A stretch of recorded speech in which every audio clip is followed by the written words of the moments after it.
el Tribunal Constitucional actual, órgano del cual usted ha sido parte y ha presidido, ha rechazado una demanda para reconocer el matrimonio civil del economista Óscar Ugarteche realizado en México bajo las leyes mexicanas.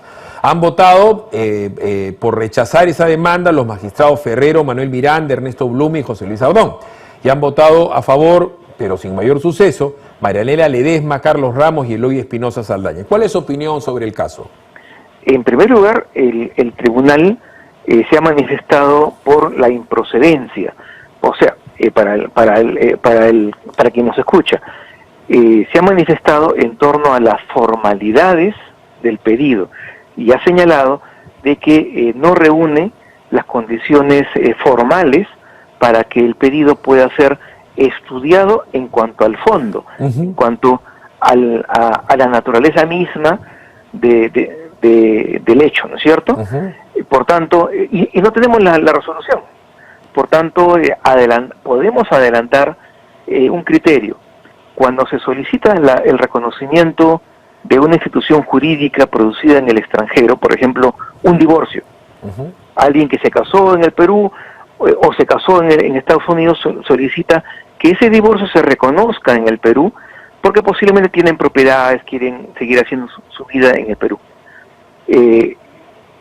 La doctrina jurídica, no ya el Código Civil ni la ley, sino la doctrina misma jurídica, el sistema jurídico, exige que la institución extranjera sea compatible con las instituciones jurídicas nacionales.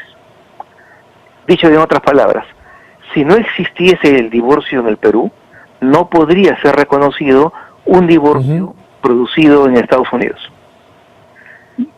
Dicho de otra manera, un empresario árabe va a venir a vivir al Perú para ser gerente de una empresa grande y él solicita de que se le dé el reconocimiento a través de la RENIEC a sus 4 esposas como miembros, como cónyuges suyos, ¿no es cierto? El problema sería de que obviamente el Perú no podría efectuar ese reconocimiento porque la concepción de matrimonio es diferente en los Emiratos Árabes que la concepción de matrimonio que existe en el Perú. ¿Por qué? Porque las instituciones jurídicas obedecen a una evolución social y cultural que al final tienen consecuencias jurídicas.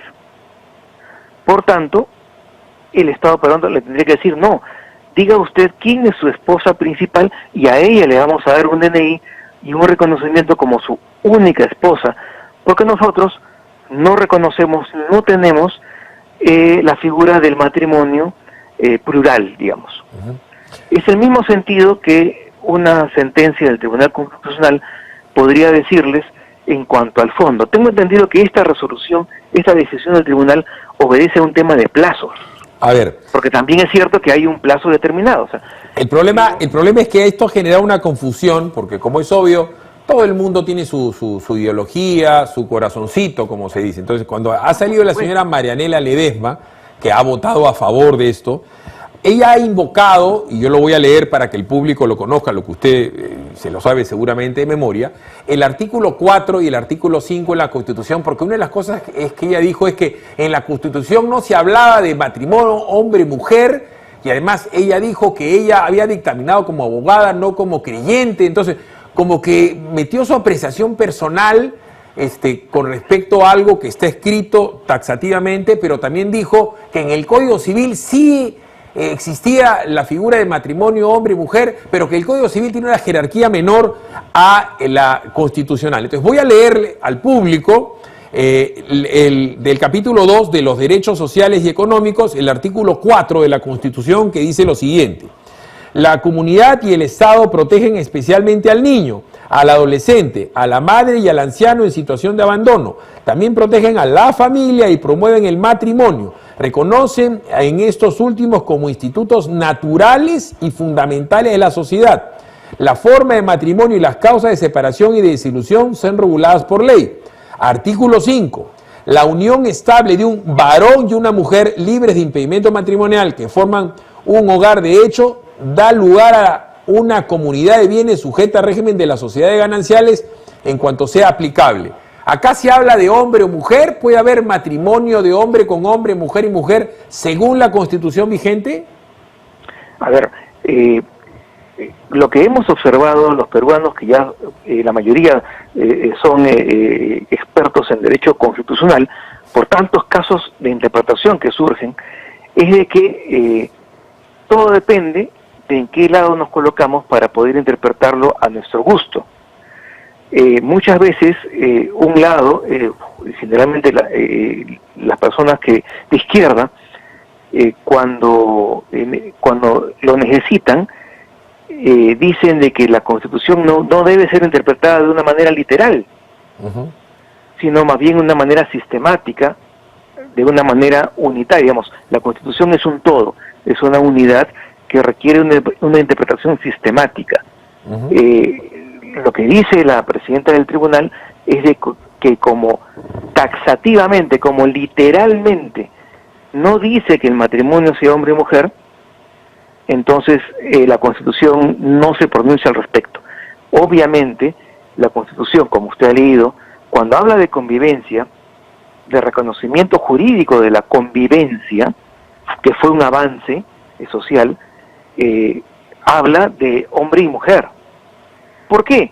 Nos guste o no nos guste, ese es el concepto de matrimonio que evolucionó desde el ámbito social y cultural hasta el ámbito jurídico. Ya, pero nos puede gustar o no nos puede gustar. Ya, pero por eso el Tribunal Constitucional no puede legislar.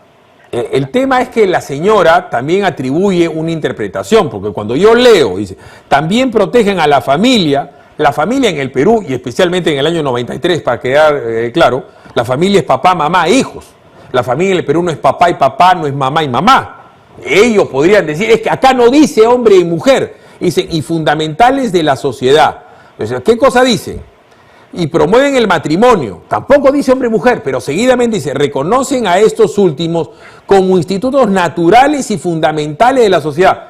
Discúlpeme usted, doctor, es natural el matrimonio de hombre y mujer acá y en la Conchinchina. Es natural el matrimonio de hombre con hombre. ¿En qué lugar del mundo es natural el matrimonio de hombre con hombre o de mujer con mujer? ¿Usted conoce algún lugar así, con esa idiosincrasia? Cuando se habla de natural, se hablan en instituciones jurídicas que tienen una antigüedad y tienen un anclaje con las creencias de índole religiosas, necesariamente, ¿no es cierto? Por tanto, no hay matrimonio natural igualitario. El matrimonio igualitario es producto de un desarrollo de los derechos fundamentales que básicamente entroncan en lo que es la libertad de poder diseñar y desarrollar su propia personalidad. Y eso está reconocido en muchos países como Argentina, como en Estados Unidos, etcétera. Pero frente a eso, viene la objeción. En el Perú no se ha legislado sobre la materia, y el Tribunal Constitucional o un juez no pueden legislar, por más que estén convencidos de que los legisladores en algún momento deben hacerlo. Y el otro sentido es, si se le reconociera el matrimonio a estas dos personas que tienen todos los derechos a ser felices, sí, claro. Si se le reconociera, ellos podrían adoptar niños. Y ahí viene otro problema. La Constitución misma, que en el párrafo que usted ha leído, y en convenciones internacionales que el Perú ha suscrito y es responsable, como la Convención del Niño y del Adolescente, reconocen el interés superior del niño. Todo niño tiene derecho a ser criado por sus padres, en una familia regular, si es posible convencional, y la prueba está en el lado contrario. O sea, las personas que aspiran a modificar la norma o aspiran a un tratamiento especial tendrían que probar de que su crianza va a ser igual o mejor que cualquiera de las naturales o convencionales. Lo que pasa, doctor, es que acá ya entra, desgraciadamente, la ideología, y cuando entra la ideología en cualquier discusión se puede tornar como amorfa. Hay gente que habla del matrimonio monoparental, monomaternal, pero también habla de las familias diferentes, a las nuevas familias. Entonces, ¿dónde queda el derecho del niño a tener una mamá? Si por dar un ejemplo, el papá compra un óvulo y lo fecunda con su semen y nace el niño, y el niño nunca va a saber quién es su mamá, porque ¿cómo vas a inscribir a la mamá? ¿Acaso la mamá lo ha firmado? La mamá ha vendido un óvulo en algún lugar del mundo, y ese chico en esa RENIEC, ¿a quién va a poner como mamá? No va a tener un espacio cuando preguntan por la mamá. Hasta para cuando hay un niño no reconocido, ponen el nombre del papá y si quieren no lo reconocen, pero el niño tiene un nombre. En ese caso pondrán el nombre del papá y de la papá y de la mamá y de la mamá. O sea, ese niño va a crecer sin saber quién es su padre. Porque de repente la otra persona, la que ha comprado el óvulo, por dar un ejemplo, no tiene idea.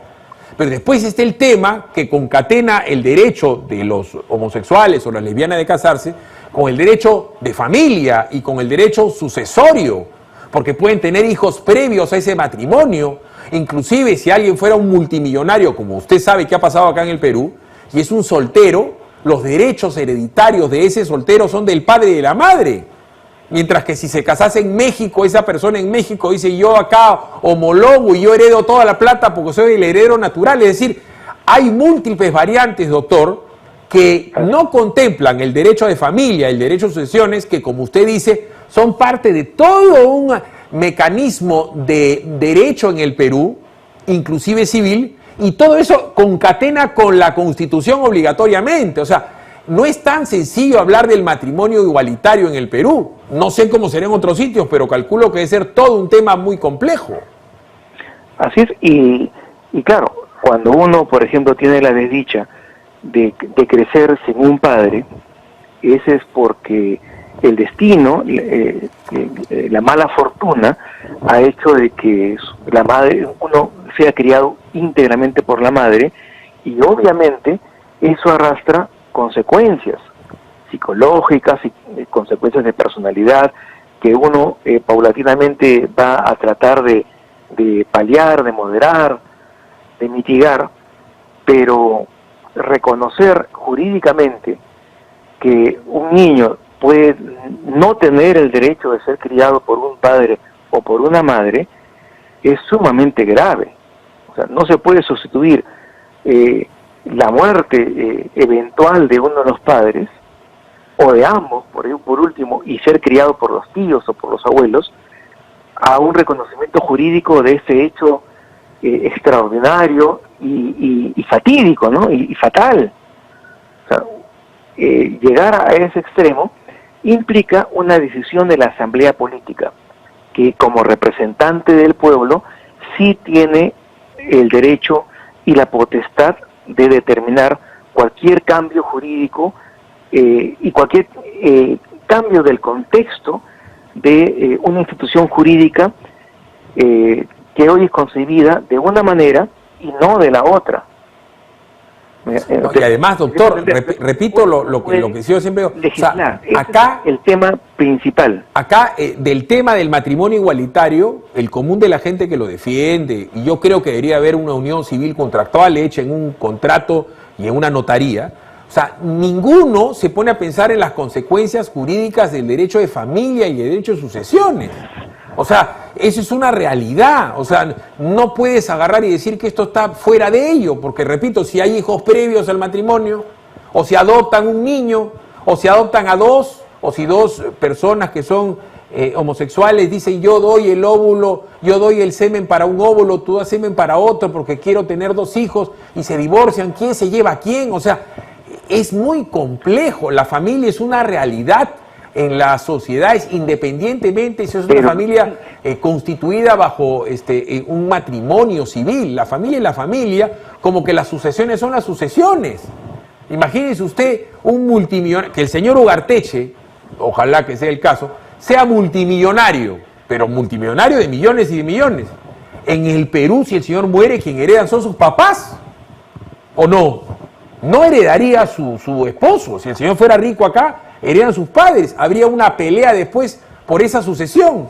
¿Y quién tendría la razón? Los padres, porque el matrimonio del otro señor no es reconocido en el Perú. Es decir, esto es mucho más complejo, doctor. Salvo que la ley se modifique o que la Constitución misma tenga una reforma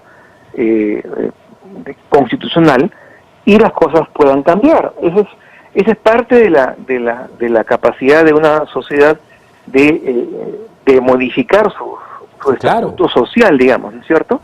Pero eso no lo puede hacer ni un tribunal ni tampoco un juez.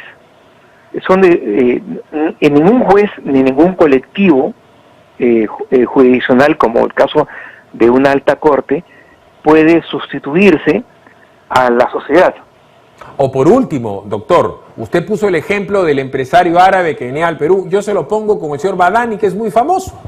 El señor Badani es amigo del doctor Álvarez y el doctor le dice, ¿sabes qué? Vete a El Riad y te casas con tus 6 esposas peruanas. Y le saca su documento allá en El Riad. Y yo te presento la demanda ante el TC y hago que a las 6 te la reconozcan como tu esposa. Porque tú eres peruano y ellas son peruanas y tienen derecho al...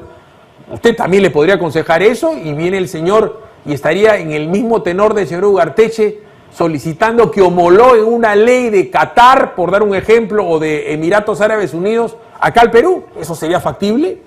Claro, y formalmente no se puede, porque las instituciones jurídicas tienen que tener la misma identidad.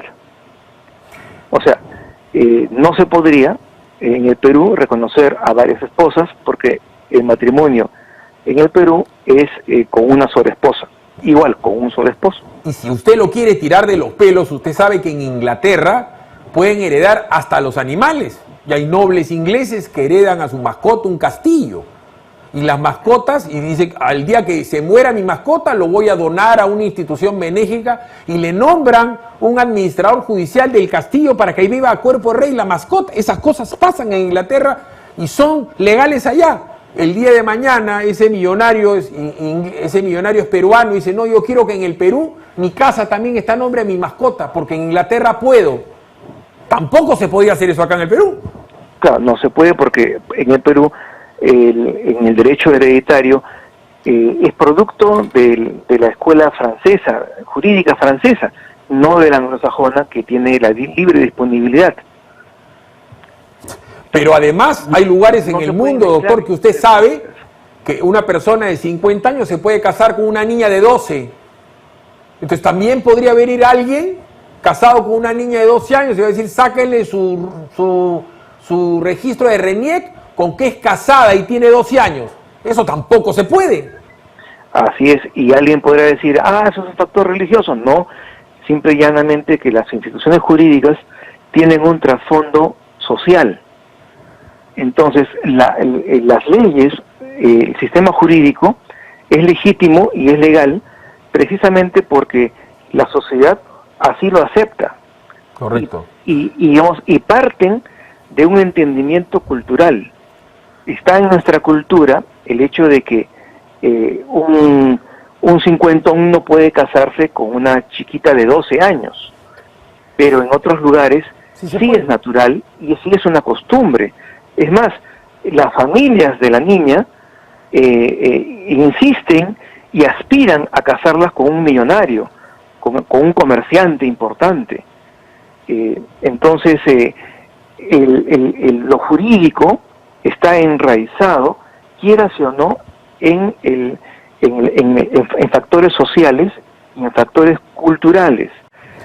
Por el impulso del dinero, de la moda, de las políticas que vienen del extranjero, bien financiadas, por cierto, los jueces no pueden cambiar de una manera brutal, si se quiere, lo que está establecido en el sistema jurídico. Ahora, pero doctora, además... un argumento más. Sí. Muchas veces los mismos constitucionalistas de izquierda proclaman de que la Constitución debe interpretarse dentro de lo que nosotros denominamos el bloque de constitucionalidad. O sea, ante un conflicto, ante la demanda de una solución jurídica constitucional, no basta quedarnos con el precepto constitucional, sino también es necesario hacer una interpretación de todas aquellas normas que, aún siendo infraconstitucionales, o sea, legales, infralegales, también sirven para dar una apreciación total y una interpretación más exacta de lo que se necesita y dar una solución jurídica de lo que se necesita. ¿A qué me refiero? De que no es cierto de que el Código Civil, que habla de hombre y mujer, sea irrelevante al momento de hacer una interpretación constitucional. Sí importa y sí ingresa al ámbito de la interpretación constitucional, porque, como usted ha leído en el párrafo, desarrolla la Constitución. El Código Civil es, en ese aspecto, es una ley, lo que vendría a ser una ley constitucional, porque desarrolla la Constitución estableciendo exactamente qué es un matrimonio. No, pero claro, Por tanto, doctor, podríamos ingresa en la interpretación. Podríamos tomarnos todo el día, pero usted y yo sabemos que todo el derecho del mundo, el anglosajón, el romano germánico, el derecho musulmán, el derecho chino, todos los derechos del mundo nacen de la costumbre. Y el contrato social al cual aludía el señor Rousseau, que es un tratadista clásico, es eso, el contrato mediante el cual una tribu en Katmandú, o acá un Ashaninka, o allá un Arapaho o un Cheyenne, tiene una manera de ver y interpretar la vida y le dan poder a alguien en la sociedad para regirla. Ese es el contrato social. Entonces, eso de ahí existe. El tema es que la señora Marianela Ledesma no lo quiere entender así, sino lo quiere entender así. Y ya le dejo una última ya pues de tarea, aunque yo no soy quien para darle tarea al doctor Álvarez. Pero fíjese, en el propio artículo 4 dice: la comunidad y el Estado protegen especialmente al niño, al adolescente. La pregunta que yo lo hago: ¿un niño es nacido o un niño de 8 meses y medio también es niño? ¿Desde cuándo uno es niño? ¿Desde que salió del vientre de la madre o desde que fue concebido? Bueno, la Constitución misma lo establece. Para efectos hereditarios, el no nacido se reputa como persona humana, se reputa como persona que existe. Entonces, ¿cómo tanta gente por el juez de esa manera? Entonces, por tanto, podemos interpretarlo, para todo lo que le conviene, el concebido existe, es una persona humana, para todo lo que le conviene, ojo. Entonces, los señores, como de repente es la señora Marianela Ledesma y muchos colectivos LGTB, que no entiendo cómo están tan preocupados por el tema del aborto, no le reconocen los derechos al niño. Si el niño es igual al adolescente o al adulto porque tiene los mismos derechos, también tiene derecho a la vida, que es el derecho más fundamental de todos los derechos. Entonces, ¿con qué derecho tú, mamá, lo vas a matar a él? Es que la vida del concebido no está de moda y nadie financia su supervivencia. Al contrario, hay mucho financiamiento y está muy de moda hablar de que la mujer tiene la libre disposición de su cuerpo, que obviamente el no nacido goza de una natural división dentro del cuerpo de la mujer, como ya se ha podido comprobar. Ha habido mujeres embarazadas que han ido al hospital, ellas están con COVID y su hijo no. Correcto. Pero imagínese, Por tanto, doctor. Más demostración de que es una persona diferente, no hay. Correcto. Ya, si no se quiere aceptar la biología, que son que tienen molecularmente, biológicamente son seres diferentes. Bueno, para que el entendimiento del vulgo, un niño no nacido no tiene COVID. Su mamá, embarazada de él, sí tiene COVID. Correcto, son dos personas diferentes. Pero por último, doctor, ya para que lo entienda quien sea, y dejo picando a toda la gente que nos escucha en PBO Radio 91.9, la radio con fe. Al señor Bill Gates, sus papás lo tuvieron y lo tuvieron como papá, mamá e hijos con él. Su competidor de la época, al señor Steve Jobs, sus papás lo regalaron, no lo quisieron y lo dejaron en un orfelinato. Miren en lo que terminó la vida de uno y de otro. Y por último, la mamá de Cristiano Ronaldo estuvo a punto de abortar. Por último, ante la duda, le dijo que aborte. ante la duda, favorece al niño que termina siendo Ronaldo, que puede terminar siendo Jobs. Doctor, ha sido muy amable, ilustrativo con nosotros y muy extensa la entrevista ilustrativa, cómo no, muy amable.